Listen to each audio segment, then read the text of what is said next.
We'll guide you through how to fix an iPhone not vibrating for calls. If you find this useful, then please consider subscribing and liking the video. This can be super annoying because it can mean you can end up missing important calls. So let's get into some fixes. There are multiple you can try. First of all, go and open up the Settings app. Then what you want to do is go and scroll down until you can see sounds and haptics like so. Then what you want to do is go and click on ringtone, and you want to go and click on haptics at the top here. This is what vibration is. What I recommend you do is you set it back to default. If you've set it to some sort of custom one or something like that, just set it back to default as we're trying to fix the problem. After you've done that, you want to come back to the main sounds and haptics and come up to the top and then click on haptics and make sure that it's set to always play just to make sure that we can go and fix it. You can do play in silent mode, but I prefer just to have it in always play. After you've done that, then what you want to do is go and see if the problem is fixed.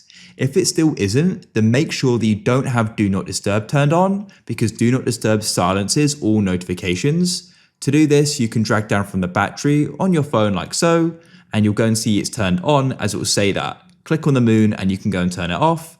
Go and see if that solves the problem. Hopefully it has. If you found this useful, then leave a like.